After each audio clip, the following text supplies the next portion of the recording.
We Ugandan civil society leaders are alarmed by the escalating violations of human rights in the country, the undermining of our road to democracy, and the colossal failure of our state institutions to stop the tide and ensure that sanity reigns in the country. It is apparent that since the events of 2017, when our parliament was overrun by the same military that is supposed to protect and defend our institutions, our country has experienced increased onslaught on democracy. The illegal detention of hundreds of Ugandans, state-sponsored kidnappings and disappearances of young Ugandans, extrajudicial killings of Ugandan citizens in direct retaliation to the exercise of their freedom of association, peaceful assembly, freedom of expression, and the right to vote represents a partner of abuses that undermine everything that we are as a country. The pattern of human rights abuses and violations is consistent. It is no longer in doubt that since the start of the official presidential and parliamentary election campaigns in November 2020, not less than 500 Ugandans have been abducted, kidnapped, held without trial in military facilities and safe houses, or killed extrajudicially. On November 18th and 19th alone, it's estimated that over 100 Ugandans were executed on the streets of Kampala in a bid to contain protests that were triggered by the arrest of the National Unity Party flag bearer, Honorable Robert Kyagulanyi Ssentamu. The fact that Honorable Kyagulanyi has never been prosecuted for the alleged violations of the COVID-19 standard operating procedures is one clear evidence of how the regime used the pandemic as an instrument to disrupt normal political campaign activities. Most importantly, the fact that while a few of the citizens arrested in this onslaught have been arraigned before the courts of law, an unknown number have been found dumped in jungles and other remote places, often in poor health, bearing torture marks, and for some women reported to have been sexually violated. We take note of the fact that President Museveni is increasingly acknowledging and taking responsibility for the increased violations of the rights of Ugandans by the security forces, especially the Special Forces Command of the Uganda People's Defense Forces.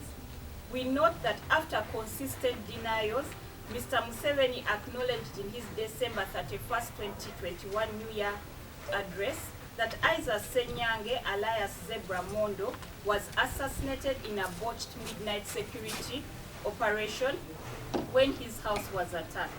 In his March 14, 2021 address, Mr. Museveni for the first time unequivocally admitted that his own presidential protection force, the Special Forces Command, is either culpable or complicit in holding most of the members of the opposition National Unity Platform Party under the guise of investigating possible criminal acts related to insurrection. We believe that the acknowledgement by Mr. Museveni that it is a Ugandan security force under his command that are responsible for this violation is a step in the right direction to end the impunity that is on display in our country today. The next issue we need to address is the trial of civilians in military tribunals that goes against the spirit of our constitution.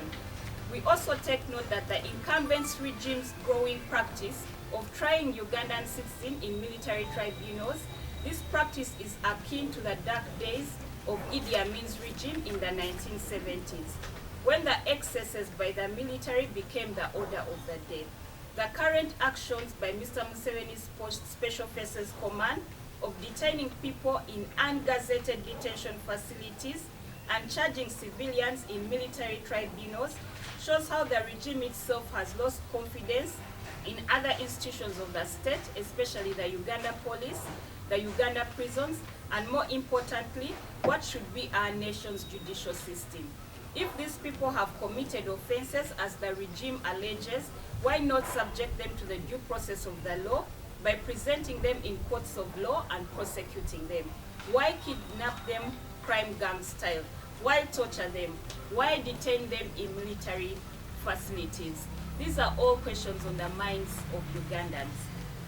The ongoing violations are against the letter and spirit of the Uganda's constitution and violates every norm enshrined in the African Union Charter and other international human rights instruments. As civil society leaders, we note that the spectra of human rights violations constitute serious breach of various rights and freedoms enshrined in the Ugandan Constitution, the African Charter on Human and People's Rights, and the International Covenant on Civil and Political Rights, including the right to dignity, personal security, bodily integrity, freedom from torture or inhumane or degrading treatment, and personal liberty. We wish to remind the incumbent regime of its primary responsibility to take all necessary institutional, political, socio-economic measures to ensure the safety and security of her people from all situations that threaten their life, physical and social security.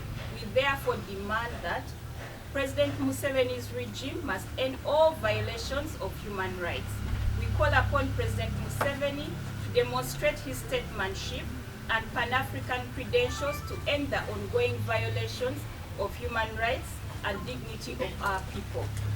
As the Commander-in-Chief of the Armed Forces, we know that it's within his power to end the agony of those suffering Ugandans, to end the pain of mothers and fathers who are grieving over the death of their children or those that have disappeared without trace. We know that President Museveni can prevent the next Ugandan child from becoming an orphan or the next Ugandan woman or man from being widowed by the reckless actions of his military.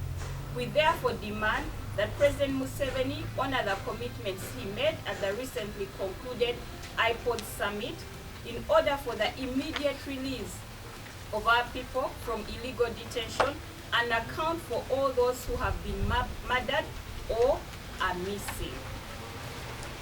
The Ugandan Parliament must also speak out and speak loud. We therefore call upon Speaker Rebecca Kadaga, the Deputy Speaker Olanya, and all our members of Parliament to go beyond symbolic debates and muted voices of disapproval and demand for a full independent inquiry into the conduct of the 2021 presidential and parliamentary elections and the conduct of the armed forces with regard to the ongoing abductions, illegal detentions, and assassinations and regime-sponsored extrajudicial killings. The framers of our constitution established Parliament as our last line of defense against excesses of regimes like the one we are confronted with today. By only expressing muted voices of disapproval and engaging in symbolic debates, Parliament Speaker Rebecca Kadaga, Deputy Speaker Jacob Olanya are giving the impression that the Parliament is either helpless in the face of a belligerent regime or tacitly approve the excesses of the regime. We stand in solidarity with all affected Ugandans. We as civil society leaders would like to stand in solidarity with all affected Ugandans. We stand with every other Ugandan who has been affected by the situation that is unfolding before our eyes. The grieving mothers and the fathers whose loved ones have been brutally murdered or tortured by elements acting on behalf of the regime. We stand in solidarity with the families that are still waiting with hopeless hope that their loved ones may one day be released from the fangs of state institutions that are designed to protect them but have instead turned against them. Our commitment is that no matter how long it takes, our generation must do whatever it takes every single day to ensure that there is full accountability for each of our citizens who has either gone missing or was extrajudicially killed in yet to be explained circumstances. And finally, as civil society leaders and members of the media fraternity here before us, we want to affirm that an attack on one Ugandan is an attack on all of us. We challenge all of us citizens to understand that an attack on any of us is an attack on all of us. In the face of adversity, we are neither NRM nor NU, neither ANT nor JEMA. We are neither Catholics, Anglicans, Muslims, Adventists, or Orthodox. We are none of our tribes or other affiliations. We are simply all Ugandans. We are the people as declared in our preamble to our constitution.